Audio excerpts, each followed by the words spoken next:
All right, hello and welcome back to another Tactica Tuesday. Yes, I know it's a surprise. It has been forever since we have done these, but that's really more my fault than Paul's. But finally, technology situation and just life has calmed down a little bit to where Paul and I have had the chance to meet up again and do another one of these beauties. So, hey there, Paul. How are you?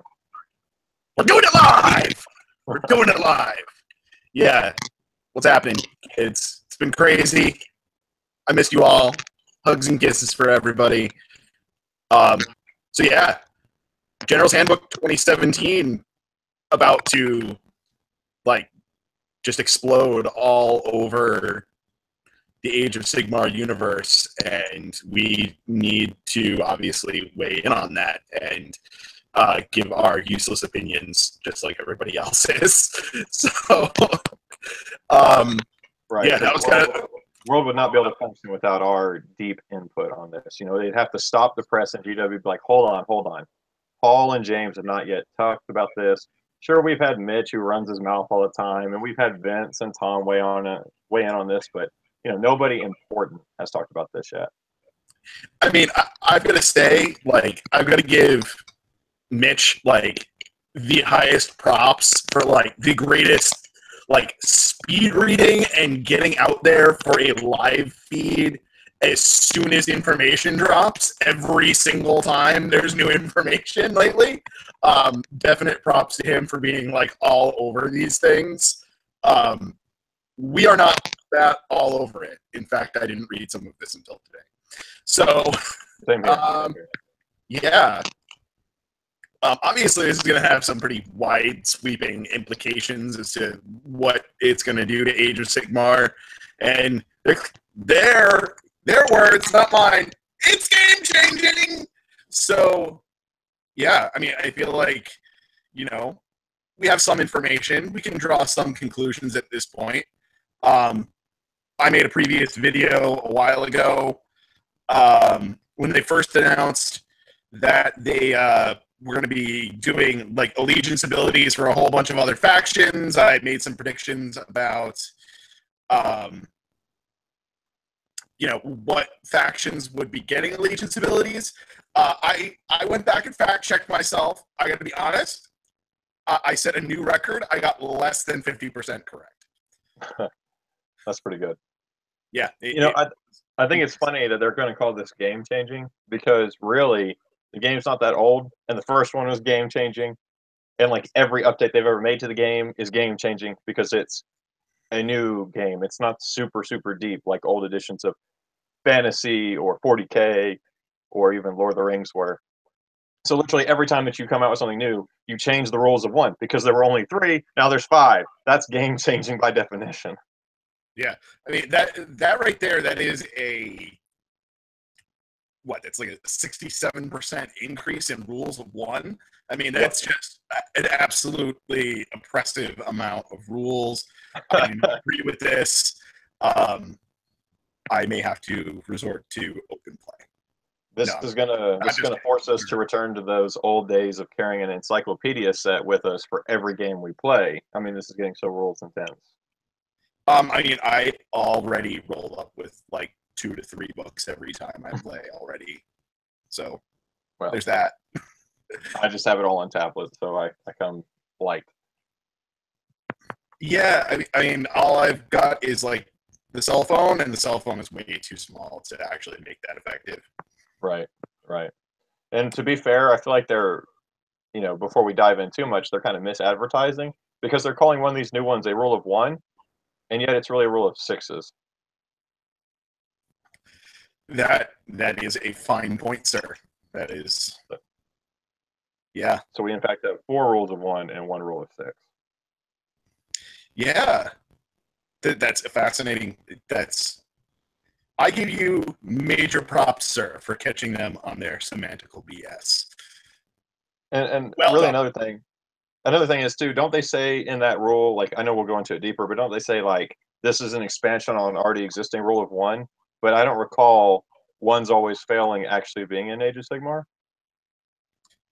Yes, it is in the original set of the rules of one. And actually, I just recently had a conversation with, well, kind of myself and with Tom from Warhammer Weekly. I think I might have ran it by a couple of other people, but like I had to go back and actually reread that rule and then compare that to Scarbrand's War Scroll, because one of his attacks is, it's effectively like a roll to wound, but it's not actually a roll to wound. And so that it's not actually impacted by the rule of one. So its effect on the chart where it can go off on a one is actually an always successful, not a like rule of one subject thing. And I don't know, this may have just been me, but I guess the reason I didn't really think about that was because there is no instance of the game where you just adjust your score needed, right? So like if you need a 3-up to hit and a 3-up to wound, and you never actually change that 3-up to wound, what you get is you get modifiers to the dice roll. So I had always played it as like you roll a 1, it's actually a 2, or it's actually a 3 or whatever like that. I guess that's why it never really come up, at least locally for me. Yep. Well, anyway, shall we get into these lovely bits of information that Games Workshop has given out for us here and make some bold predictions? Absolutely, because that's what we do. It is. It is what we do, as well as drinking copious amounts of alcohol. And I believe that we have some headwear that is necessary for this particular episode. So are you ready to don the headgear, sir? I am. All right. Away we go. How are we looking here? Looks good. Good. Swanky. You put way more effort in than I did. Yeah, I actually Googled how to make a tinfoil hat, and this is what we got. I was considering doing that, but then took a lot longer to put the kids to bed than I thought it would, and so I didn't. I just kind of folded mine up to approximate the old school like hamburger dude hat. Yeah, there you go. It's a nice little pouch on the head. There you go. All right, so I've got all of these things. Real quick, notice it does not change the level of shine that my head already had. It stays the same. No need to adjust the focus on your camera. You are just where you were before.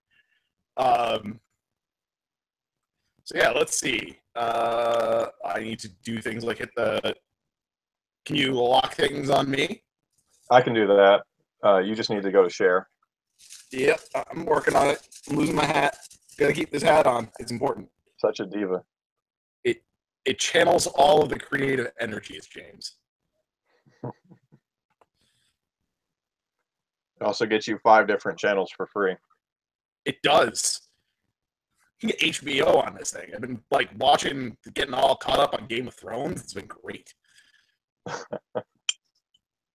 So are you seeing my screen? Absolutely. All right. So this was the first big bomb that we dropped, or got dropped on us anyway. The Table O contents. The most exciting part of everything to come. Yeah, I mean, oddly enough, this actually was really interesting and exciting because it really listed out all of our allegiances that are going to be getting allegiance abilities and revealed that we're going to be getting some new War Scroll battalions for certain allegiances, which is kind of a big deal.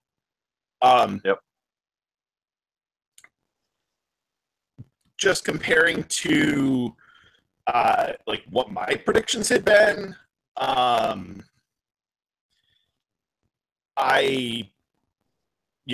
Free People, Fire Slayers, I expected Seraphon, Wanderers. It's a little strange that we don't have anything High Elves in here.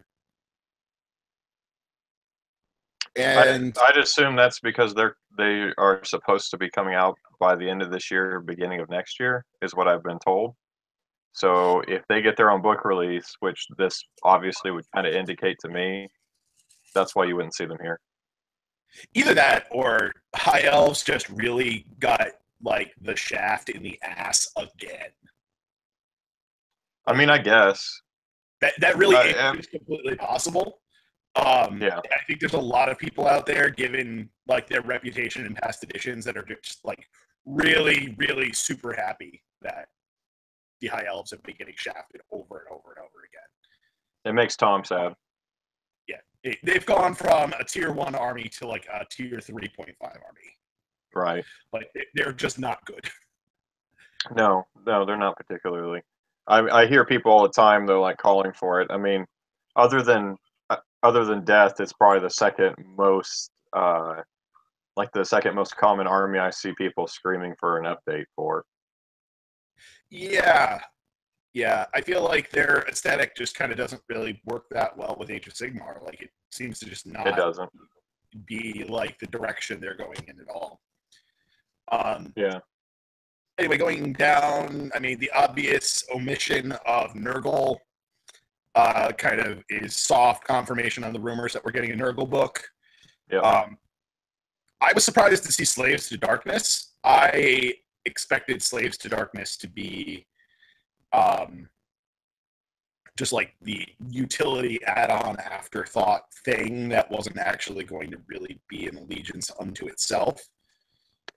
Why is that? I don't know.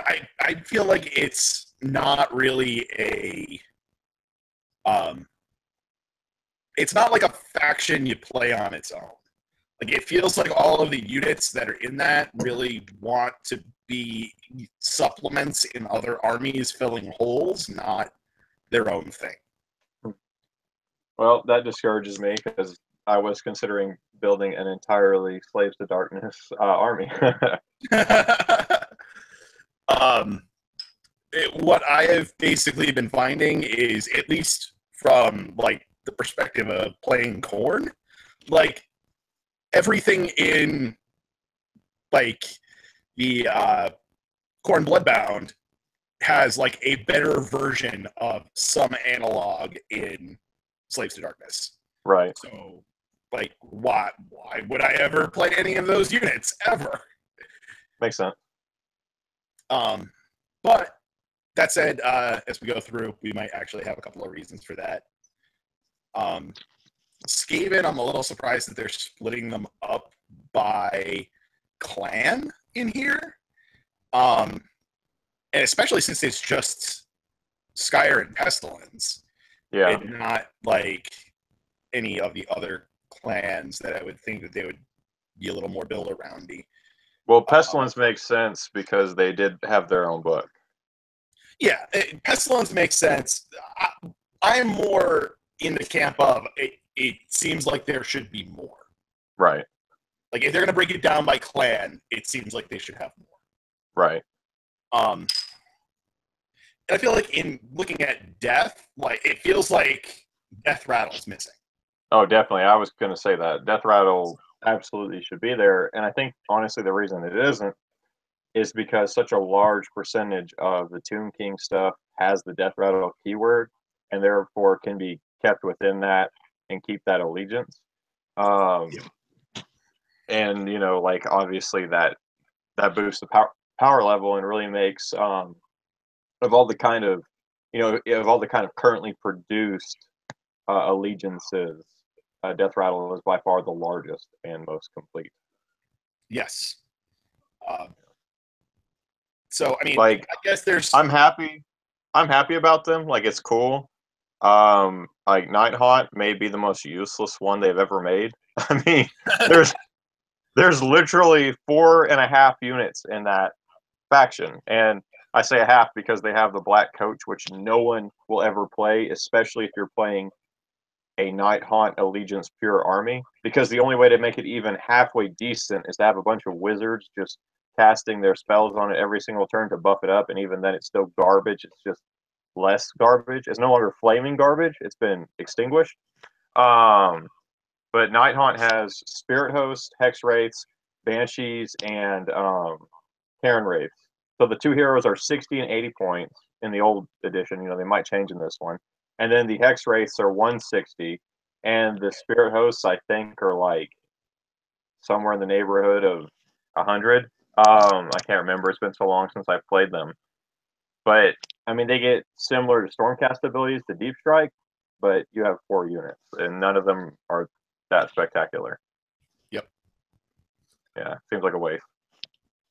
You know, the other thing that really is jumping out at me that we are missing in, moving on here to Destruction, our only Destruction Allegiance abilities are for the Grand Alliance and Ironjaws.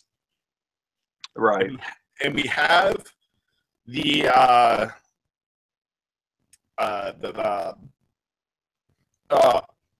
Beast Claw Raiders. Yeah, Beast Claw Raiders. Yeah, words are hard.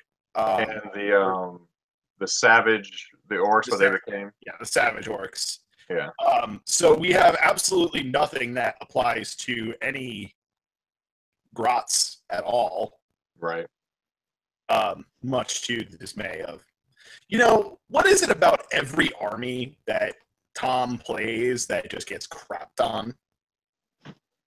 GW literally sits back and has people who like follow him on social media because Tom is like the anti-cool apparently, and whatever he picks, they know that the sales are going to tank for that, and so they go the opposite direction. Yep. I bet that Nurgle book's going to be terrible. Oh gosh. I hope it is because of some of the armies I've seen him run. Yeah, that his tournament list is just mean. It's just not nice. Yeah, did you watch the video between him and Vince? I did not. Oh man, that army is brutal. I actually watched that nonsense happen. Yeah, I think Vince did a decent job in that game. Like he didn't do poorly, but Tom has, so perfect. It's just how he plays the game. He, deep dives and finds all these like perfect little combinations that the gears fit together to make this awesome unbreakable war machine with like 5 levels of saves, and they're reflecting mortal wounds back at you and all this stuff, and they're just immovable, and he finds ways to do that. Yep. And then he throws in Sail. Yeah. Which I'm happy to see that it seems like Sail slipping into armies is going to be a little bit less likely than it once was. Yeah. Maybe. I'm actually kind of sad that they're doing the points increase for him. I just wanted them to do like I had talked to you about a couple months ago, where they just require that you take his little pet with him. And I'm like, I feel like that's enough of a tax. Make them like a merge profile and just jack up the points. Yeah, just say just have the profile contain both units, and say that they can operate independently as a special rule, but that you have to bring both of them together. There's not a separate profile to bring just one. Yeah. Yeah, like the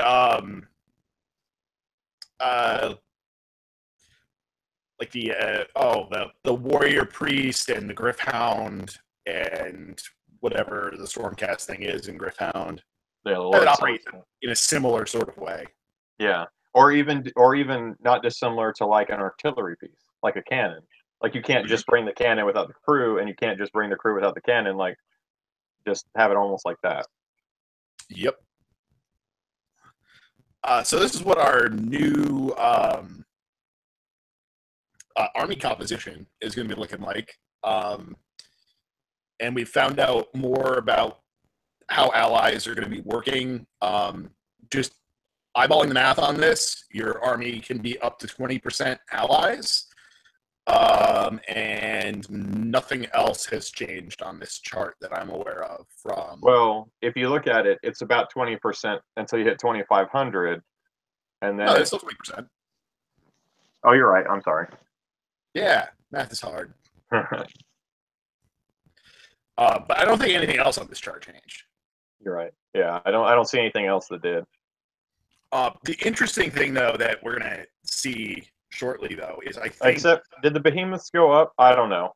I never pushed the behemoth limit, but I think in some of those bigger games, I was thinking it was more like 3 at 2004 at 25, but I could be wrong about that. I don't know. I have the GHB open right next to me right now, so I could just look at this and actually make a real-time comparison.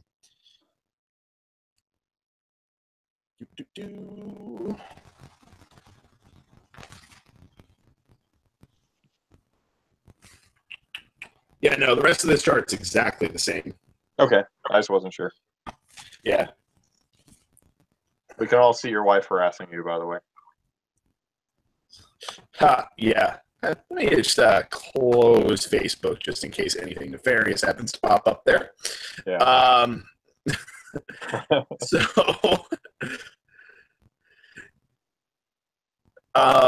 where was I with this? Yeah, so 20% allies. This whole battle line thing, I think, is deceiving because I think our effective battle line minimums are going to be going up. In terms of points, more so than in terms of, the actual number of units that we're required to take. Yeah, the minimum number of battle line is still what it always was, but I think we're based on what we're going to see in another one of these. It's not in here. I don't care about this dispossessed allegiance nonsense. Nobody likes them anyways. That's why they're dispossessed. Exactly. Exactly.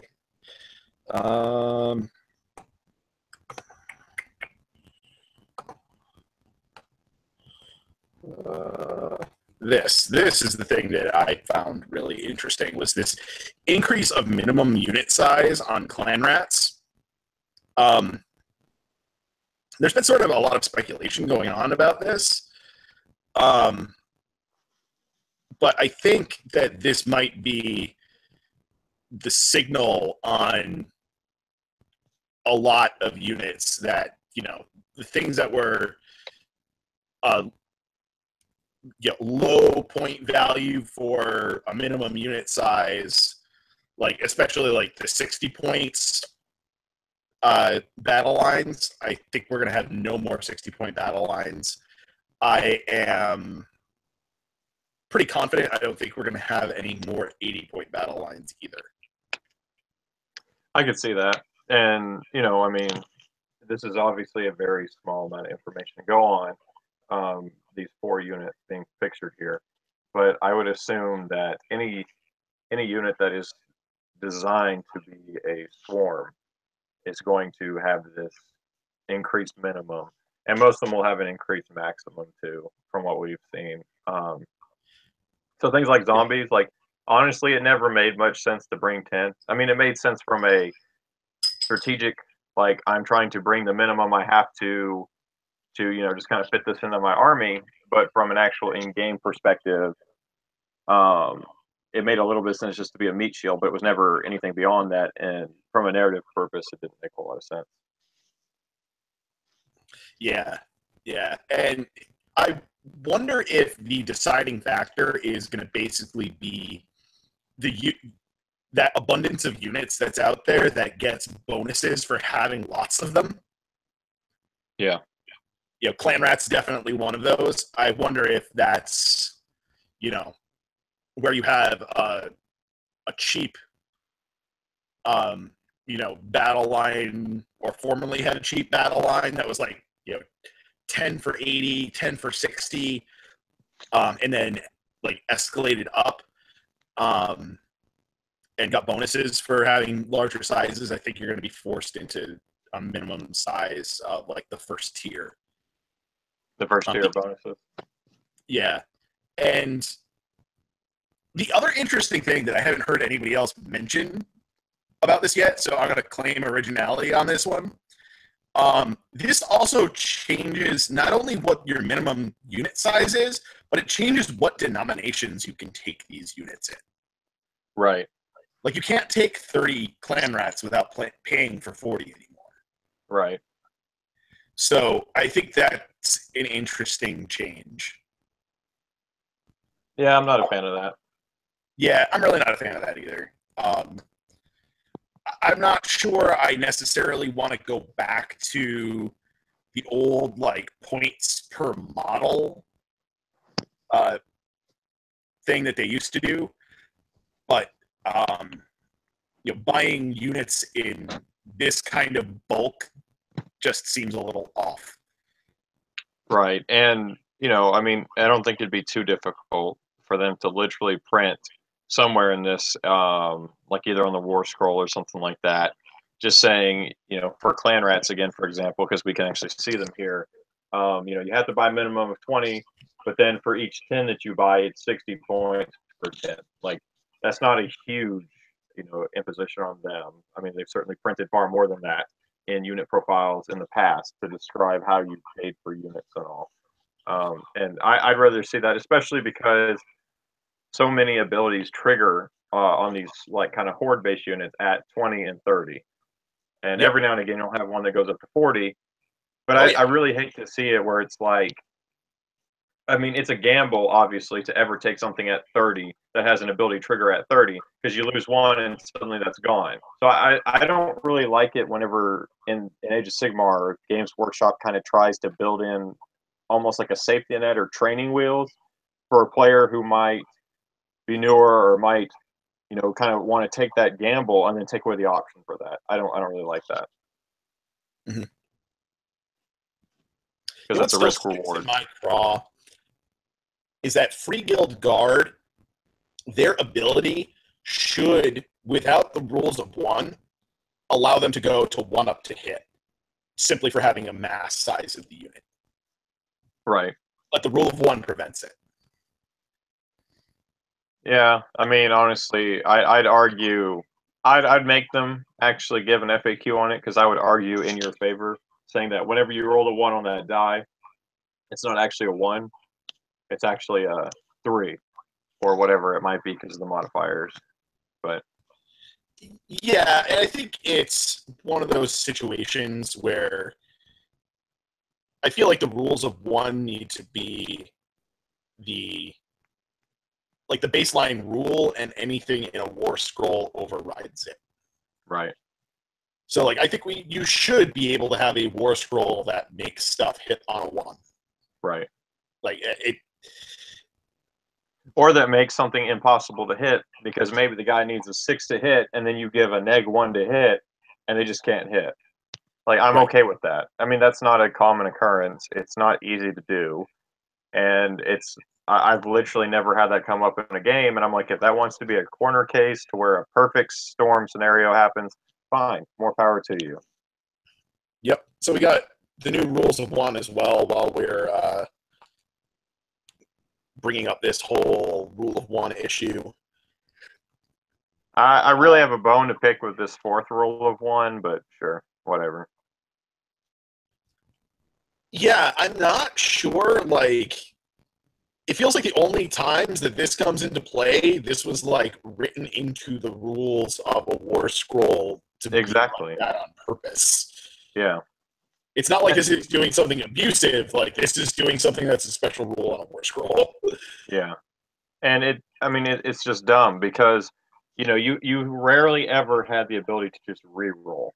And I can understand them saying something like, unless the War Scroll specifically states that you can re-roll or modify, basically the priority roll, then it's going to stay. And I kind of get why they're putting this to one degree, for example, the Lord Celestin. I mean, some people tried to use his reroll 1 die on your turn of your choice, and that was supposed to directly impact him. And people would argue, well, that's his role for priority, so it impacts him. And I guess I kind of get why they came down this way, but barring, I think this was more of just have a clarifying role as opposed to just taking away some special abilities entirely. Yep. I'm actually kind of happy about the 5th rule of 1, although this is a thing that I had been doing, taking more than 1 copy of the same artifact. Selfishly, I am really happy about this though. Shout out to Daka Dez if he happens to be watching this. One of my regular opponents. Excuse me. He was regularly running this Skaven list that was using the Verminous Claw Pack Battalion, and so he had multiple artifacts, and he would run 2 Crowns of Command, so that he could give immunity to battle shock to 3 of his units. So it would be like a massive blob of Clinton rats, a massive blob of storm vermin, another massive blob of Clinton rats, all getting crazy buffs from a variety of things, and then thrown across the table with sail. And I'm really happy that he cannot get more than, 2 immunity to battle shock now. Because that was really rough playing against Skaven that was just immune to battle shock. Right. I'd actually assumed that this was the case at first. It wasn't until you had actually pointed out that you could do this a while back that I even was like, oh, yeah, it's not. I kind of looked at these, and so many of them are, the Crown of Command and things like that. And I was like, okay, that's a unique item. Like, that's just how my mind read it. Right. I'm not opposed to this. Even once I knew that you didn't have to do this, I still always did it anyways. It just kind of been ingrained in me already. So I have no complaints about this. I already did it. Yeah, and I think part of the issue with this is that so many of the artifacts were just so shitty that it was like you could take like 3 battalions and okay, now I got 4 artifacts to throw around, and I've got 2 artifacts in my allegiance list that are actually good. Yeah. Like so hopefully this kind of opens it up a little bit. Like, I've been having a lot of fun playing with Khorne with this because I've got 2 dozen artifacts to work with. Which I gotta say is pretty sweet. And that just reminds me, the thing that I always forget to do is use the banner abilities. Yeah. Those little things in game that you just always forget to do. That is my thing with my Khorne army right now. I never remember to give my Blood Secretor a banner ability. I wouldn't know that. I never have that happen, Paul.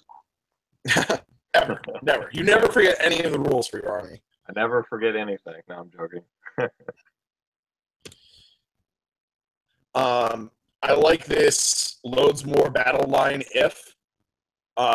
I generally like the idea that kind of started with Age of Sigmar, that it was very mix and matchy, and it kind of like encouraged you to go in certain directions, but left it kind of open. And I think having more of the battle line if sort of thing is going to be, it's going to promote having a more diverse force. And I think it will for most of the Grand Alliances.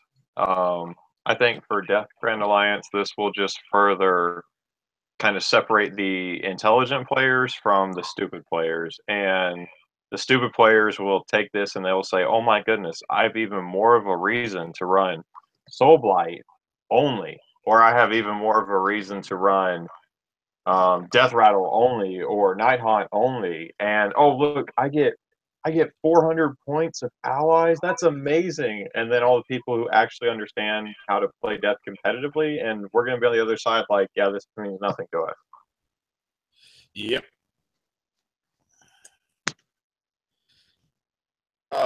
So moving along to other stuff. All of this stuff on order was pretty predictable, not that exciting.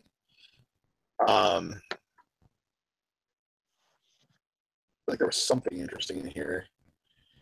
Yeah, they announced that they're retiring the steam tanks. They're not going to be allowed in game anymore. I would just like to point out that steam tanks were horribly abusive in 8th edition and probably prior editions as well. They suck in Age of Sigmar. Like, they do. They are like, I hope their points go down. Like, I genuinely, if that unit is not worth 300 points, I hope it goes down so that I could actually feel it occasionally. Yeah. No, that's why I was joking, because you never see them on the table anyways, because they are pretty bad. Yeah, I mean, I've thrown it down for ha-has before, but yeah.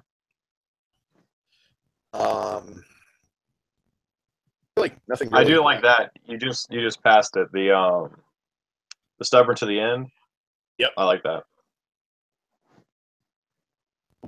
Of all the battle traits that I've seen, I think that's, in my opinion, one of the best in terms of flavorful, and it's actually going to be useful in game. Gives you a 50-50 chance of not losing anything. Yes. And I'm sure there's other stuff that Dispossessed have as well to modify Battle Shock. Right. The Wanderer's ability to, shoot and To hit and run, basically, yeah. hit and run. That's going to be pretty sweet. Going to actually maybe make that army a little bit more viable. Yep. Um, I didn't even bother to read any of the Fire Slayer stuff because we know they're getting a major points reduction. So we're just like, yeah, they're going to be pretty solid. but yeah, Fire Slayers are going to be hopefully good. What I am kind of speculating, though, is that we're not going to see a lot of Fire Slayer Allegiant armies. I think we're going to see a lot of Fire Slayers showing up in Dispossessed and Kharadron Overlords armies to fill in holes. I could actually see them being run because of the ally system. Mm-hmm. I mean, you could bring, your majority Fire Slayers, bring a couple of those Magma Droths. I mean, because, we know that they're getting a points reduction. And then you could bring in, miners, or you could bring in, thunders or cannons or whatever, and kind of have that range support easily for 400 points. Yeah. The Magma Droths are interesting. I've played against them a few times in mixed order lists. And they just charge at you and they're just glass cannons. They just explode all over you. I love the models. The model is super cool, but it is totally not my playstyle at all. Yeah. I intend to buy some now that they've reduced the price and convert them up to be take the stupid dwarf off of it, but convert them up to be my different sphinxes. Mm-hmm.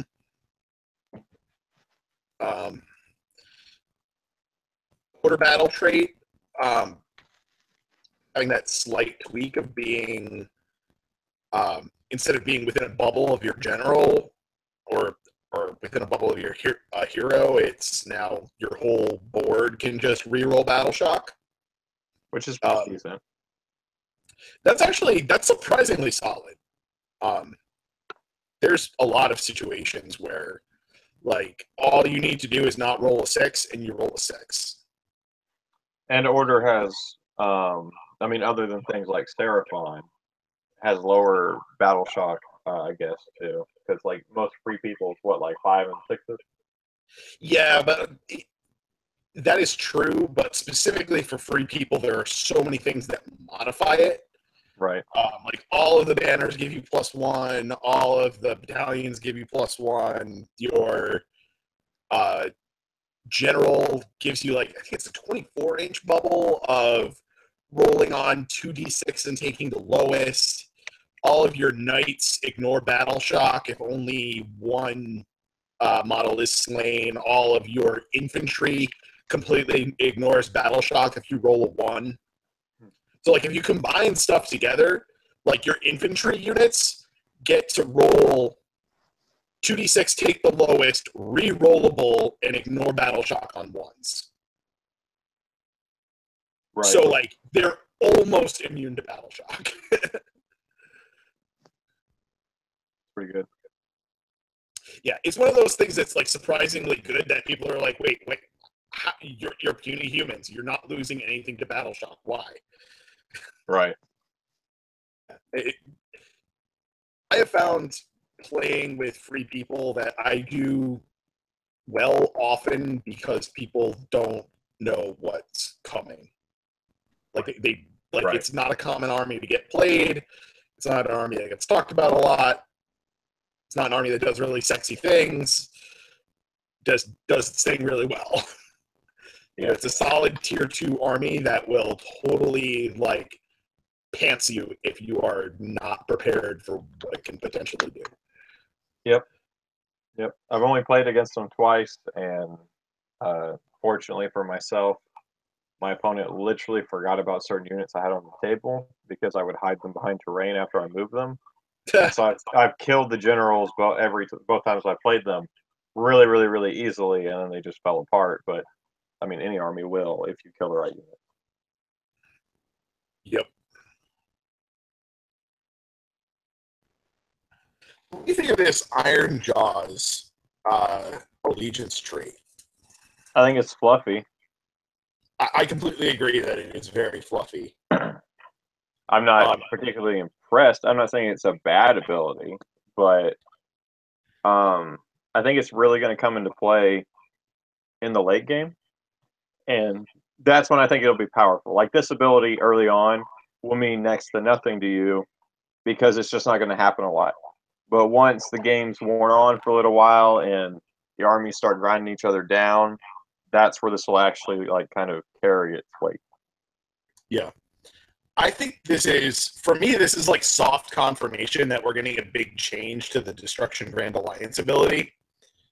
Because they would have never put out this ability if that destruction ability was staying the same. Because that destruction ability is just so strong.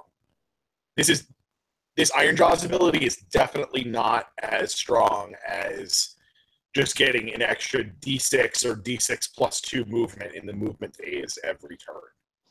I mean, maybe. I mean, I really don't think it. I understand why you say that, but I really don't think it has to be changed because I think they're so radically different. Like, yes, the movement is really big, especially for Ironjaws, because you can just fly across the table so much faster, get in your opponent's space, and start smacking them. But I really think that this is something that you're just banking everything on the late game. You're saying that we're going to stay pretty close to even, or I might fall a little bit behind, but this is going to catch me up in the late game and just snowball it. Because if both you are running at squads of like 25% of their initial strength, and one Ironjaws unit kills an enemy squad, then the next one can trigger, then the next one can trigger, and you can have a chain effect where in one turn, a game that looks like you're going to lose that is suddenly a very strong win. Right.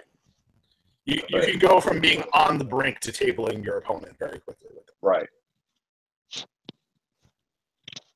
If the right things happen.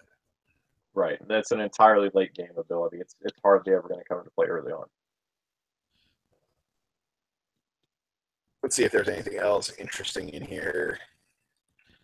They just really encouraged the kind of mixing and matching because of Allies' ability, and talked about how all of your ogres are going to have access to these different abilities that they didn't have before, especially your Beast Squad Raiders. Now you can start throwing in wizards and all, which will help them, and it will. But I really think that GW, for some reason, is just obsessed with this idea that Magic is still incredibly powerful. And I'm not trying to say Magic is weak or useless, but for someone who played back before the match play system existed, back before the rules of one, and yes, I did use points even before that. I used the different fan-made systems like the SDK and the South Coast GT comp. Like Magic was incredibly powerful back then, and yes, we still had points, and now Magic is nothing compared to that. So I always kind of find it laughable whenever they're like, oh, look at this big new buff. You can take a wizard where you used to not be able to. And I'm like, well, that's good, but it's not the level of good that you seem to be making it out to be. Yep. I would definitely agree with that. And there's so many ways to shut down Magic in so many armies, even if you don't bring a wizard, that, again, I'm like, okay, like, yeah, cool. But that's not a game-breaking, earth-shattering kind of change. Yep. So interesting bits here. These new boxes, or they're not all new boxes, but the boxes that they're advertising here. Are any of them old? I didn't think any of these were. The War Herbs, this appears to be new. Yep, it's definitely new. But I don't think any of these are old. Like that Night Haunts one is not the same as the old one. This Slaves to Darkness one is also new. Yep. This is just Knights and Chariots. Which is a box I'm very happy they're making, because I am still going to make my Slaves to Darkness army, even though you're saying it's garbage. And I am going to make it a 100% mounted list, and this just cuts the cost of what that's going to cost me. Yep. This is kind of hilarious. Yeah, I saw this and I was like, this is the best Two one. Giants. Yeah. Two Giants for like presumably this is like a getting started box, right? Like, oh, I bet it's even cheaper. I bet these are at the price point of those new ones that are designed for skirmish. What's the price point on those? 65? Those, I believe, are about 65. Yeah. So I bet most of these boxes are around 50 to 65 bucks, if I had to guess. Yeah, this one is interesting. And I will tell you why this is interesting. Currently, the Battle Wizards are 100 points apiece. So in a 2,000-point game, you would be able to use 4 of them. And hey, look, now they're putting out a box of 4 of them. Yep. Yeah, that is Here's a question for you. Clear to me that their points aren't changing. Here's a question for you, tinfoil hatting a little bit. Are your allies, do you think that they are going to count towards your caps on units? You mean like whether the leaders are going to count and the battle line is going to count and all that? Yep. I think the leaders, behemoths, and war machines will count. I don't know if your off-faction battle line is going to count. Okay. I'm going to be bold and say none of it will count. That you just get to have, like, 6 leaders plus 400 points of other stuff that may also be leaders. Yep. And my reasoning for that is, of course, completely pointless to have in terms of this is a brand new game with brand new things. But I'm looking back to 40K 7th edition, I believe it was, whenever they introduced a new revamped ally system. It may have been 6th, I can't remember. But they basically had it where it was like you can bring your main force and then your allies force has a different force composition, which is separate from your original army. So you can bring additional heroes, additional basically battle line, if you will, and go from there. So I think that that's going to be the direction they take this as well, is that it's separate. I mean, obviously, they're not going to have that strict outline for it because this is more of a free-flowing system still, I'm assuming. But I think that's going to be 400 points of whatever the heck you want. Interesting. I think it's going to be a big kick in the pants to be taking allies. Like, I think you're going to be penalized for doing it. I think from everything I was reading that they're trying so hard to encourage it. That's why I think it's going to be like no restrictions on your army, because again, on every single one, they're like, you can bring a wizard, you can bring this that you didn't used to be able to bring anymore if you played this like mini grouping of them. And I'm like, okay, like why would you pitch that so hard if you're also going to have a really big penalty? I think that they made the first General's Handbook and they went from super super super open to very much more restricted. And now in some ways they are being more restrictive again, but I think in other areas they're trying to open it up to kind of compensate for that. It's probably not the only thing they're compensating for over there. Well, they are British. They are. It is unfortunate for them. So, bigger picture now. Really get this tinfoil hat warmed up. What do you think this does? Where do you think this is going with the metagame? And what our real force compositions are going to look like? What armies are going to look like?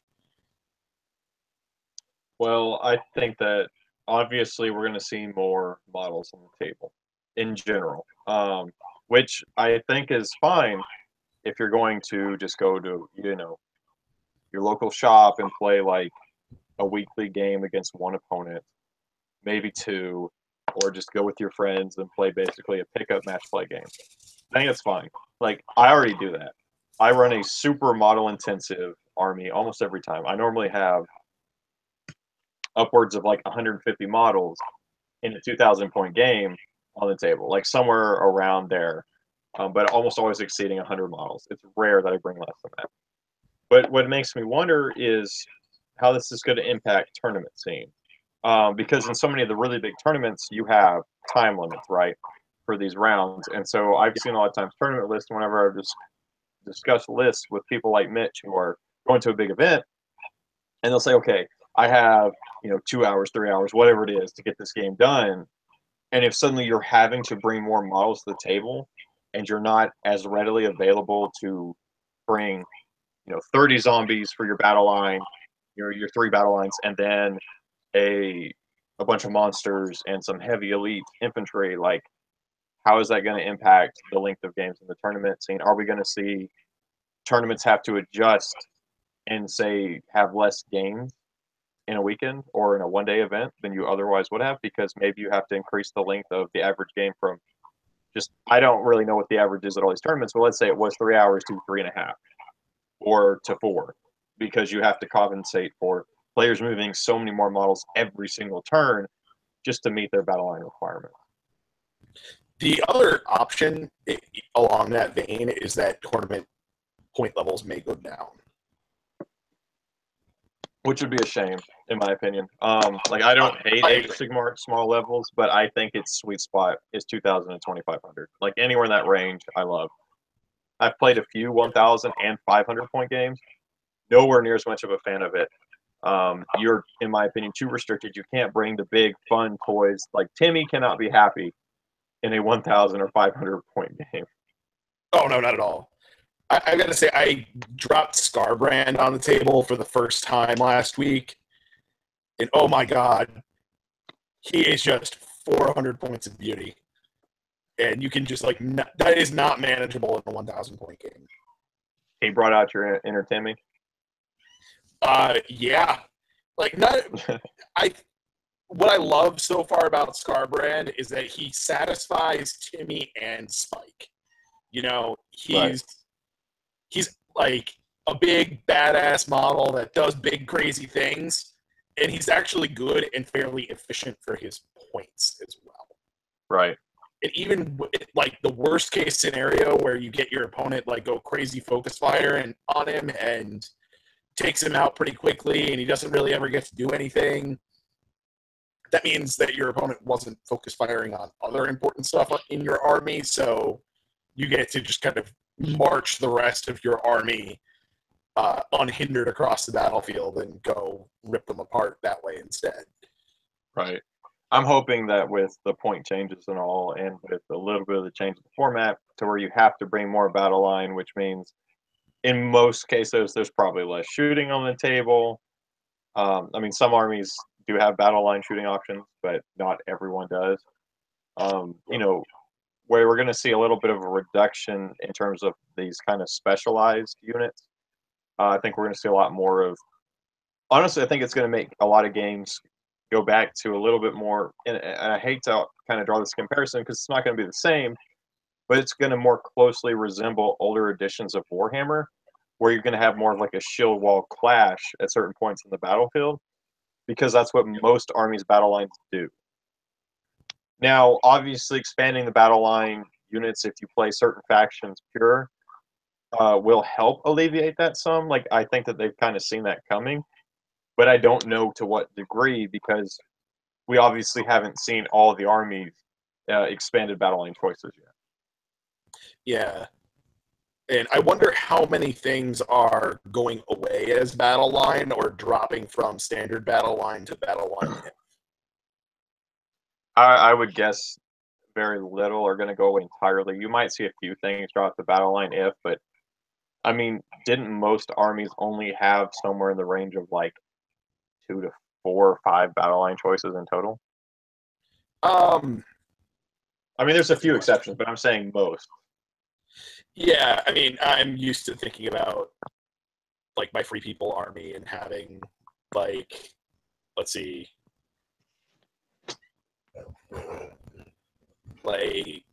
10 different battle line choices. Yeah, must be nice. Yeah, it is pretty nice.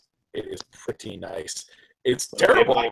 Most of them suck. If I get an adjustment to where I can bring her a little bit more often, I'm happy. Like I have not played Lady Sinessa in gosh, like well, I played her once in the past like 6 or 7 months of Age of Sigmar, and I mean I enjoyed the one game I got to bring her in, but um, it's just like you said, like really heavy things like Starbrand getting focus fired. I think it's honestly too easy, especially in 1,500 point games or smaller, for that to happen. And the Timmy and me, especially considering the amount of time and effort I've already put in that model, and she's still not done. I don't want to put her on the table and have her remove turn one, turn two. Yeah, which is really unfortunate, I think, with the way the metagame is right now, where we have some really shooting heavy armies that are. What's interesting is that they're in the large scale tournament scene, they're really not that dominant, but they really, really suck if they're in your local metagame and you just have somebody that plays Caradron Overlords all the time or plays Zinch all the time. Yep. It's just not fun to play against. Or just plays all the bloody elves together and takes a large scale order army and takes all the elves together because the last game, other than the one that I recently played that I brought her in, I played against high elves, wood elves, dark elves, like some of the best shooting from every single one of those armies, including like their siege engines were in it. And then this guy also brought these Sylvaneth. What are those big dudes with the bows? Yes, he brought the Caranoth Hunters as well. So he had a 100% shooting army and just blew her off the table turn two. And that was back before the Ring of Immortality ruling. And then after that, I'm like, okay, if this is going to happen to me and I can't bring her back, then what's the point? And then I played at that really big event, the Crystal whatever that they recently had. I made a piece of terrain for it for my local GW to represent it. It was like a month or two ago. But I brought her to one of the games, and I was fortunate enough to match up against a Stormcast player, so there wasn't much shooting there. And then the next game, I matched up against a Caradron Overlord player, and we had like a sideboard. So I'm like, no, I'm not bringing her in this game. But, yeah, which was good because I got tabled turn two by the Caradron Overlords, anyways. And I'm like, well, at least it was a bunch of models I cared less about and have spent less time and effort and blood and sweat and tears making. Yeah, what I think for me, the thing that makes KO and Zinch like okay is that it's very much a rock paper scissors game. Right. That like there's a lot of armies that just like they're getting tabled turn two against them. It's not even a game, whatever. But on the flip side, like if they are up against anything that deep strikes, anything that outshoots them, anything that's resistant to shooting, anything that can just charge across the board really quickly, they're in a lot of trouble. Yep, definitely.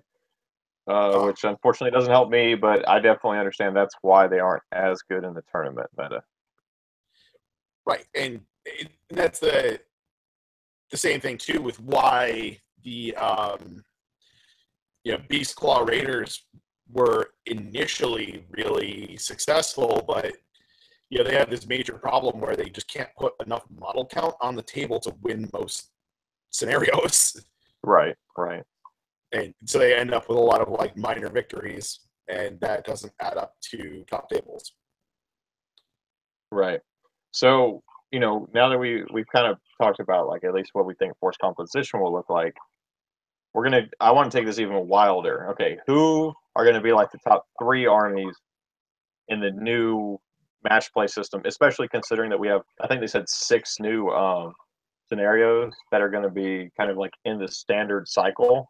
And then we're also going to have the new card system that is coming out. They said, I believe it was in the open play article. It may have been in the narrative one, where you have like the 3 levels of cards and you basically flip 1, then 2, then 3 over, and that sets your full scenario. Who do you think, in light of that, is going to be the top 3 armies in the new meta? And if you want, I'll go first. Yeah, why don't you go first? Okay, I'm going to go bold, and I'm going to say GW takes it way too far the wrong way. And I'm going to say at number three, we're going to have Fire Slayers.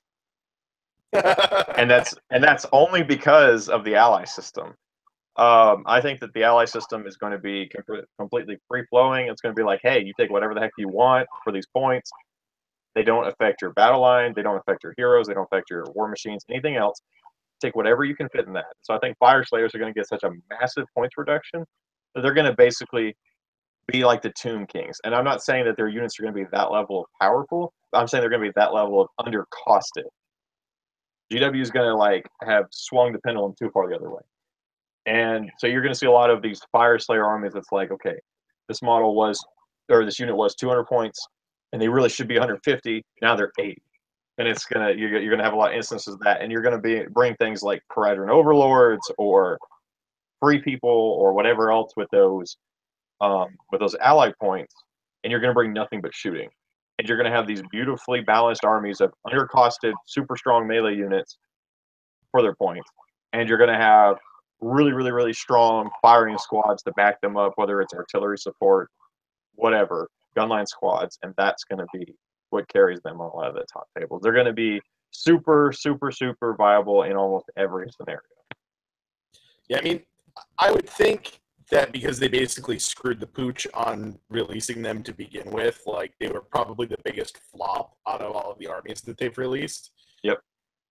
It's in their financial interest to make them good. Yep. Exactly. That's why I think it's too far the other direction. Yeah. I suspect I think Stormcast are going to stay in the top. I think they're going to continue to do well. I think they're going to be. Well, don't spoil my higher picks here, Paul. What's that? I said, don't spoil my higher picks. That was my number 3 pick in terms of 3, 2, 1. Oh, all right. Whoa. Getting messages and stuff. Sorry about that. It's all good. So number 3, that's a good question. I am going to go out on a limb here, and this one's going to sound crazy, but I think Seraphon are going to be highly competitive. Well, I was actually going to say them as well, but I wasn't going to put them at number 3. Yeah, I think they're going to be. They're good already as it is. Yes. One of the guys in my local group plays Seraphon a lot, and they are really, really rough. It's always a really close game. He plays a really interesting list with like a whole bunch of salamanders and razordons, and like screens them with skinks, and just like it just like begs you to charge him, and then the razordons just torch you. Like you just have to gamble on you have more firepower in melee than they do. Okay, that's a fair pick. So them getting, they have like the deep striking battalion. I think that's a huge advantage. They have 16-inch flying units. They have chameleon skinks that can pop up anywhere on the board, so they have lots of movement shenanigans that they can pull. Right. They're all bravery 10, so they have some resistance to getting removed from the board. Your Saurus are all 4-up saves, ignore rend 1. So that's really good. They have some decent mid-range shooting. Actually, I would say they have some really good mid-range shooting. They have some. They're really not that great on longer range shooting, but it's the mid-range shooting is definitely there and on point. And I think them just getting allegiance abilities is going to put them over the top into being like a really legitimately competitive army. Definitely. Yeah, those are all good points, and I'll touch on that whenever I get to them on my list of what I think they're going to place. So what is your number 2 then? Well, my number 2, I kind of got to give a tie to it, right? Because I'm not sure which one it's going to be. I think Stormcast, and I also think that with with their update and all, and with the new ally system and all, I think it's going to benefit them. I'm not entirely sure how. Like I haven't super sat down and thought it through, but I think we're actually going to see a bit of a resurgence of Zinch because we're gonna, with these new battle line restrictions and all, right? We're gonna see armies that I think are gonna be a little bit more generalized, and the ability of Zinch to pour so much firepower into so many of their units can shoot, so many of their units can do all these little like tricky abilities. Like Zinch is such a gun-heavy army that's also super mobile and has super good defensive abilities if you bring the right units in conjunction with each other. That I think we're gonna see those two armies kind of be battling on, I'd say, a pretty level playing field in terms of in the meta. Because, Zinch is going to be able to get to stuff quickly, and so many more of these scenarios, especially with the cards, look like they're going to be kind of evolving over time. And so a fast army is going to be beneficial. And also an army that can claim a point, hold a point, and just not be moved is going to be beneficial. And I don't think that there's two armies that really do both those things as well as those two armies do. Like, there are armies that may be better at holding a point once they're there, or maybe faster than Zinch. No one's faster than the Stormcast, but I think that those two armies do those things so well that basically on a scale of 1 to 10, if they're both like a 7 at both of those, that's going to be a higher basically average of those two stats than anybody else. And then Zinch just throws in a lot of good shooting. So I think that they're going to both be super tough armies to beat in the tournament meta. Yeah, I think Stormcast are definitely going to be. They already are a top tier army, and I think they're going to continue to be. They have all the right toys, and honestly, like I've been considering, I'm basically done with my free people army. I mean, I've always got more I can add to it. I have tons of unpainted models still, but unless GHB2 dramatically changes force composition, and I'm pretty satisfied with what I have painted there. My Khorne army's almost done, so I'm looking for a potential other project, and Stormcast are actually looking pretty attractive. Yep. Their new book is great. I really like the changes they made, and I'm painting them up, but I still have not yet been drawn in enough to play them because it's like, oh, look, a bunch of 4s and 3s on all their stats and no Ren, and that still kind of disappoints me. What I find really attractive about them is their mobility, their ability to just deep strike everywhere, and teleport around the board. Like I feel like they have a lot of interesting tactical opportunities, and they can make themselves pretty tanky with the right combinations. Yes, they are extremely tanky and extremely mobile, which is a combination that, like, there's not really any other army that has that. Right, definitely. So is Stormcast your number 2? Yeah, I mean, I think Stormcast are probably my number 2. I really, beyond that, I can say what I definitely think is going to fall far, I think is Caradhran Overlords. Gosh, I hope so. I think there's going to be, with all of these allegiance abilities and artifacts, I think there's going to be, I think it's a known quantity out there that a lot of people have complained about shooting. And a lot of these armies that are specifically weak to shooting are potentially going to be getting things to make up that weakness. So hopefully it knocks them down a peg. But I think this may sound a little wild and crazy, but I think my number 1 pick is actually going to be with Skaven Clan Skyer. Oh, wow. Have you played against them before? You broke up for a second there, Paul. I couldn't hear what you said. Have you played against a Skyer list before? Skyer's the one that has the Storm Fiends, right? Yeah, and all of the artillery and the tunneling and. Yeah, I have. I normally don't have problems with the tunneling stuff, but those stupid Storm Fiends. Yeah, that's what automatically turned me off from small point games. I've played against them twice. I played against them at a 1,000 and a 500 point game, and both games I faced Storm Fiends and artillery in them. and it just had units just wiped off the table by the flamethrowers and stuff. And I was like, okay, I don't want to play against these guys in small games. I can't bring enough to deal with that. Yep. So, I mean, already they're probably pretty much a tier 1 force if you build a really hyper-competitive list. And now they're getting command ability, or command traits and artifacts. They didn't even need those. Yeah. You know, they were doing fine with what chaos, generic chaos had to offer already. So I think they're really going to be very good going forward. Yeah. And again, that's another one of those things that one of the local guys in my meta plays the Clan Skyr a lot. And you want to talk about nasty. He was running, like, one of his more competitive lists is running units of Storm Fiends and throwing them across the table with Sail. Yeah. Yeah, that's pretty nasty. That is unfriendly. It'll still be able to do it with the ally rules. Might even be better. Possibly not. I mean, we haven't seen what Skyr's allies are yet. Oh, that's a good point, actually. Yeah, I didn't think about that. I'd forgotten about the whole thing. I mean, they did that. I don't know if they did it in classic Warhammer Fantasy. I know that to a degree they did it in 40K.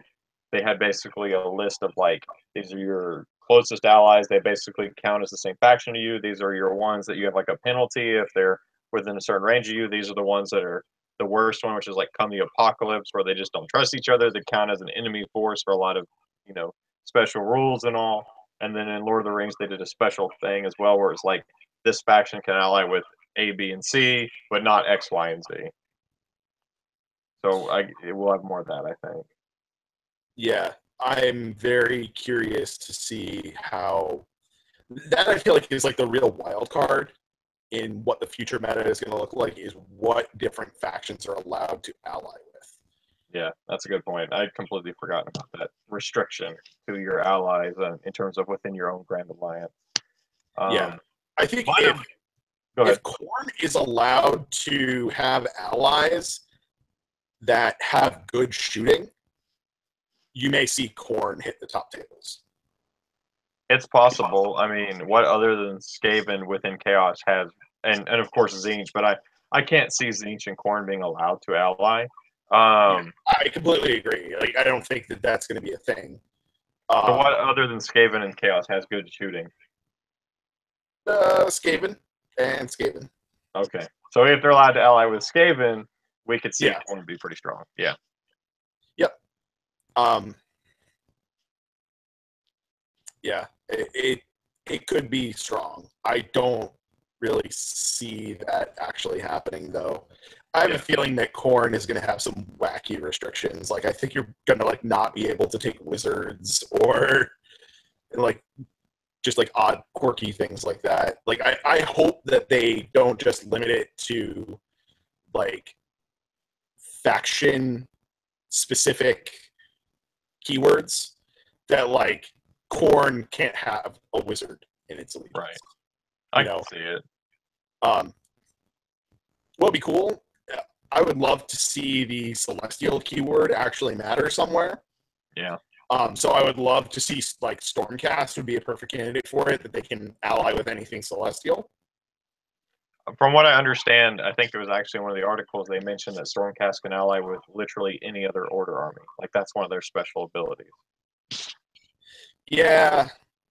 I don't know how I feel about that. I mean, they're GW's baby. Like, they're the Space Marines, obviously, as they look like it, but in every way, they're the Space Marines of Age of Sigmar. They are the most bland, jack of all trades kind of army out there in terms of, like, their base stat lines. They do have things they do well that are interesting. Deep Strike is much more rare in this than in 40K and all, but they are literally GW's baby, like the Space Marines in Age of Sigmar. Yeah, so my number one, as a lot of people probably already guessed from me praising them and saying, hey, I'll get to them, is the Seraphon. I think they're going to be incredible. I think that we're not going to quite see a power level return that we had of pre-First General's Handbook and the match play system, but I think that they have everything. They do have some units that can deep strike, and they're getting more abilities to do so, which we've already seen outlined in the Order Grand Alliance kind of like sneak peek they gave us. They have really good mid range shooting. They have really good ability to just ignore rend. Some of their units can potentially even ignore mortal wounds, such as the big ankylosaur thing. I forget the name of it, but that has the potential ability to do it. They're getting the command abilities and the artifacts that are specific to their army. They can summon units already, so they're going to be able to bring allies and then have a summoning pool on top of that if they want. Um, they're going to be within order, so they're going to be able to bring in things via ally that do things well that they don't already, which there's very little they don't. But they'll be able to kind of maximize and really tech against armies that maybe they're weak against because of that. I really think that we're going to see Seraphon return to glory, if you will, and be one of the absolute best armies that if you see them across the table, you're just like, oh crap, what am I going to do? Like, they have so many subtle buffs that work really well in conjunction with each other that people just don't realize. Like I've missed some of them until I've played against them in games, especially like demo games that I was running, and I'd like print out war scrolls, and then my opponent, I'd be teaching him a bit. Okay, let's look at the units, let's see if anything works together. And I was like, oh wow, this unit works really well with this unit. I had never realized it because it's just something that I hadn't really jumped out at me.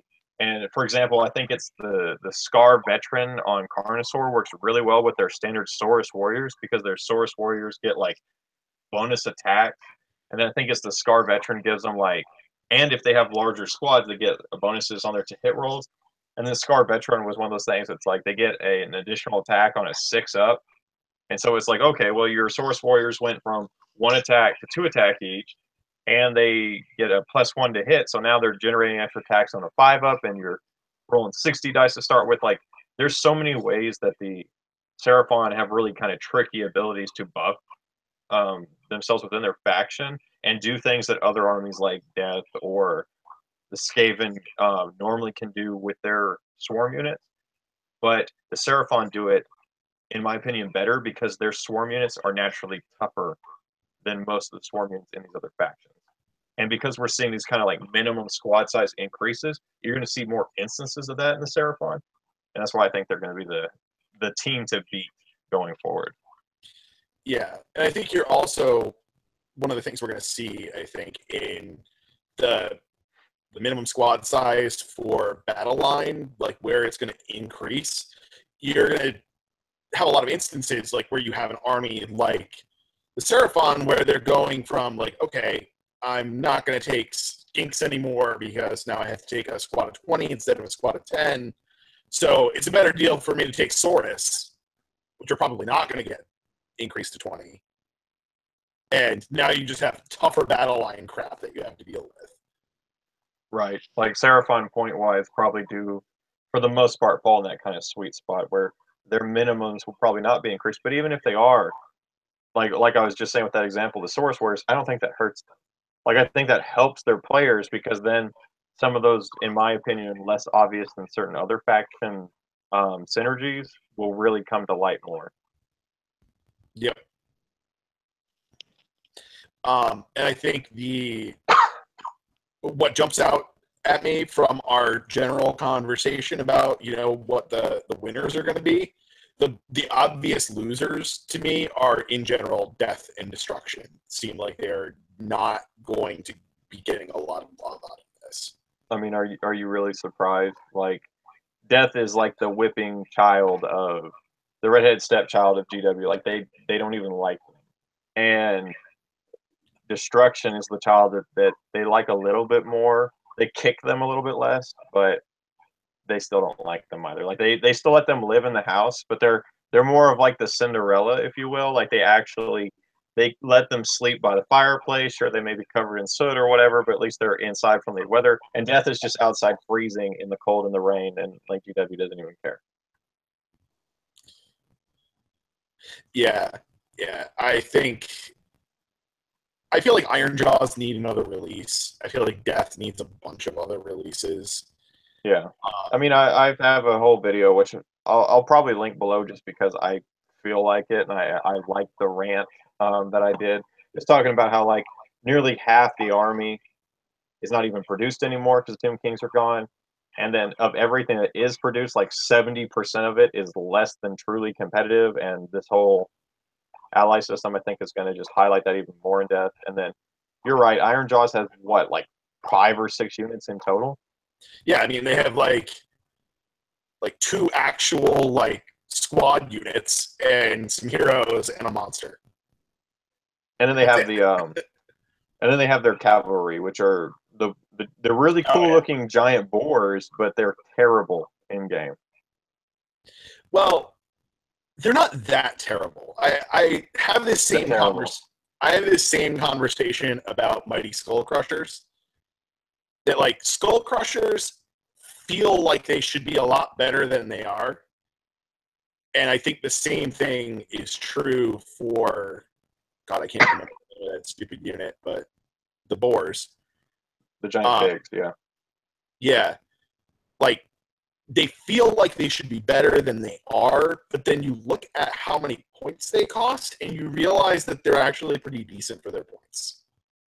I don't know. I'm gonna have to look them up again, because I remember when we did the review of them, they're gore gruntas is what they're called. Yeah, the Gorgruntas. Um, and we talked about how in our Ironjaws review, which I'll link below, um, how they were underwhelming, and how even though I loved the models, and honestly, I like a lot of the Ironjaws models. Like normally, I don't care for the orcs that GW produces. I normally think they look pretty dumb in all their games, but the gore gruntas and just the Ironjaws in general kind of appealed to me. Like there was something about them that I liked, and it was probably mostly just the Maw Crusher. Like I like the Maw Crusher, but Yeah. um, but the gore gruntas, the big thing for me is just like they don't deal much damage. Like I'm looking at their war scroll right now, and they had the choice of one of 2 different weapons that they could carry, and then their mount. And so either way, they had 7 attacks in total, including the mount. Um, but only their weapons would ever have rend, and none of the attacks do more than 1 damage. Yep. And And that's basically the same profile as the Mighty Skull Crushers. yeah, and the Gorgruntas are 180 points for 3. And they're what, 5 wounds, 6 wounds? Um, it's locked on me again. Yeah, I think it is. It's 5 or 6 for them. Yeah. I mean, what I've realized is that those kinds of units, like, They're 5. they serve a purpose. They're not your all stars. They're like that, like,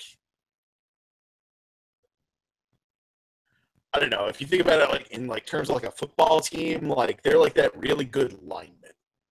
Like you need to have a good lineman on your team, or else everything else is going to fall apart. Man, But you they either get like no you either love anywhere. you either undervalue a good lineman in American football, or you overvalue these guys. Like that's what I've got to say. I think that these guys are terrible. I think they're guys that come out looking like they're heavy cavalry, and they're pointed like they're heavy cavalry, and their movement is like they're heavy cavalry, and then they bounce like light cav. I mean, they don't bounce as hard as like Empire Knights do. Or Black Knights. Yeah, Yeah. that's I don't know. That's my basic summation of it is like if it hits harder than Empire Knights, which they do, um, They can't be that terrible. they can't be that terrible. Yeah, I get you. All Was there right, anything? Was there anything else you wanted to cover for the new General's Handbook? um, it has very pretty cover art. Well, sure. That's one There are thing GW's good at. And to be fair, in my opinion, what was even better than the cover art was the first kind of sneak peek fake commercial they did. I thought that was brilliant. Yep. The pseudo retro 80s one. Yeah, it was amazing. Fantastic. Hopefully, I mean, we're running out of August to be getting this, so I mean, I can only assume this is going to go on pre-order this week. Yeah, they confirmed that, I believe, today, that it's coming out this weekend for pre-order, which I'd also actually said to you, I think yesterday, I was like, it has to come out this upcoming weekend, or else it's not actually going to drop in August, like they said. Like the pre-order would be in August, but it would drop in September.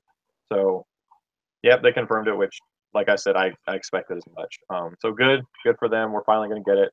I like that we're kind of getting these different editions of it because the bigger edition, which I'm not going to buy, is going to have everything, like all the cards and everything thrown in, which is cool. Like if you really really really want the bigger edition, then it's probably going to be a bundled discount compared to everything separately. But I don't want the imprint copy. I want the digital, so I'm just not interested. But I know there are people who are, so I'm like, good. More options for people to be able to buy and get exactly what they want. I'm all for that. Yeah. One question that I did have for you as I lose my hat. Again. Nightmare scenario for you with, the armies that you own and play and love. Like, what is like the worst thing that you think that could happen to them that is actually likely to occur? Okay. Well, first I'll quickly say one thing that I'm happy to say based upon that big table of contents isn't going to happen that I worried about when they announced the ally system at the very, very, very beginning. I was terrified that they were going to make you pick one of these sub factions and only bring allies from it with your ally points. I'm like, that will make all of Death, aside from Tomb Kings and maybe Flesh Eater Courts, unplayable at any level of competition. Like you can be teaching a newbie, and the newbie will table you every single time if that's what you have to bring. Like that's how bad most of these sub factions are in Death. They are so one dimensional. So for the armies that I play, which is right now exclusively Death, I hope to play a little bit more Stormcast. I haven't in a long time, but so I'll just focus on Death. The worst thing that's likely to happen is these new sub factions to have really good abilities and for them to completely retool the Grand Alliance to basically punish you for playing them as a Grand Alliance. Because we know that Tomb Kings are getting a massive points increase. We've already seen some of the experimental rules, the points for Tomb Kings. That was actually some of the first stuff we saw way back. And so some of the stronger Tomb Kings units, like Necropolis Knights, they're getting pointed to more of an appropriate level. But I didn't really have a problem with that personally because I didn't play pure Tomb Kings. And so if I only brought one or two slightly undercosted units, I felt like it kind of made up for some of the other units that were in my army that were drastically overcosted, in my opinion, compared to similar statted units in other armies that could do similar things. So the worst thing would be they weaken even further because I don't think we had good relics at all. The unique items were very weak, especially once they clarified on the Ring of Immortality. So if they weaken those even further, or even just keep them exactly the same, and if they weaken, or even honestly just keep the same, our Grand Alliance ability of the 6-up ward save if you're within 10 inches of a hero. If we don't get something as a Grand Alliance that makes them slightly more competitive, when taking away a lot of the things that were our best thing in the Tomb Kings that we could kind of ally in easily or whatever, and they really, really, really buff up these sub factions, then it's going to make people who understand how to play a competitive army, competitive generalist kind of army, it's going to make us suffer. Yeah.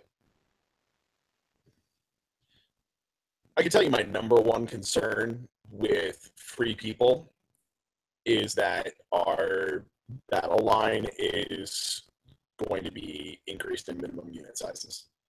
Yeah. I think that is going to be the biggest killer. It's going to completely change how your army composition works. And I got to say as well, like kind of like the number two on that is if the overall slant of all of the special abilities and artifacts that we get for free people slant the army towards what it kind of is supposed to be fluff-wise, which is like a mass light infantry army, it's going to be terrible. I am not going to be a fan. I'm not gonna like go sell the army, but I would play it a lot less. Right. Honestly, regardless of whichever way it goes, I guess this is a good time to just briefly touch on. I'm not going to go super deep into it. How excited I am that they're actually expanding open play and narrative play with what look like some really interesting game types, like sieges in narrative play. They're talking about, and they even mentioned that you can of course port these different game modes over into the match play system, which I'll be doing anyways. Like I've always, if I'm not playing at an event, I tend to hybridize anyways from take little bits from all three of them and put them together, to make the play style that's the most fun for me and my friends that play. But I'm really looking forward to Siege, and I'm really looking forward to basically their equivalent of the Arma or the Apocalypse games from 40K. Back in the day, you used to have the APOC level, which opened up new units, new special rules, new formations, things like that. And some of the rules that they just briefly touched on in the open play system look like they could be a lot of fun in like a super, multiplayer game with like a 4-on-4 or a 5-on-5 or whatever. So I'm really looking forward to those. Even if my army becomes terrible in the match play system, even if my worst nightmares, become the norm for my army and they're completely unplayable, like death is still going to be the army I play, but it just means that I will play less at any event that is a match play, and I will focus more on encouraging events that are more narrative driven, still using points, or even more of an open play, but also including points, some kind of hybridized system. Encourage more events like that. Yeah, I mean, it really makes me happy that I picked up Khorne as my secondary army, because they're obviously a force that is getting some level of love from Games Workshop. So I know that they're going to be continuing to get support and good things, and get the occasional new unit and all of that. So I think I'm dreading what's going to come out of the GHB 2017 for Free People, but I'm excited for, like, I assume Khorne's not going to change Right. from what was just released in the Blades of Khorne book. So, or at least not too much. I mean, now you'll have the allies, but you're not gonna be hampered too much because I don't even think that your minimums are gonna change for Khorne because it was so recent that that's all probably gonna stay the same. Yeah, I mean, I think the only thing that's possible is we do have that wonky 70 points for 10 Blood Reavers, and I think that's just going to go to a minimum 20 for 140. Yeah, that would make sense because that's one of, if not the only instance of a non-multiple of 20 for a points value. Yes. And I think that's going to be like the only reason why. Makes sense. It was probably like their intermittent, interim, like we're trying to figure out what to do about this sort of fix, because it's such a bad deal at 70 to take 10, but it's a good deal at 70 to take 20. So I mean, I'm always taking 20. Yeah. So anyway, I think that's about all I got on this crazy bit of shenanigans before we actually get the book. Yes, absolutely. We'll definitely have to do an update where we actually talk about not too much where we were wrong. We'll talk about where we were right. We'll highlight that. We'll just let everything else be kind of swept under the rug. I fully intend to be very wrong on many things. Well, don't acknowledge it too much. No one will remember. A brief update, and Paul, you can give anything if you have anything coming up for your channel. I do have a battle report coming out that I've been meaning to do for about a month. I was actually completely done making the battle report and having it render. Then my computer crashed and lost everything, and it really made me angry. And I was like, I don't want to go back through and re-edit and re-narrate everything, but I am doing that right now, so that should be up hopefully within the next week. I can't really say exactly when. My schedule is still pretty crazy, but hopefully within the next week that one will be up. So stay tuned in for that. All right. Yeah, in my channel, Dude, I don't even know what's going on. I've been very intermittently and sporadically putting things up. You get some more videos when you get them. That's pretty much where I'm at. Sounds good. I look forward to it. As always, Paul's one of my favorite content creators. That's why I'm willing to do these shows with him. Actually, Paul's a pretty cool guy, so I'm cool with that. But so with that, we're gonna go ahead and wrap this one up. It's been fairly long, but we had a lot. We are back, as you see in my little title down below. So we had to make this, a episode that could fully cover everything that we really wanted to cover in such a long time since we last recorded. We're gonna end it there. So with that, happy gaming, guys.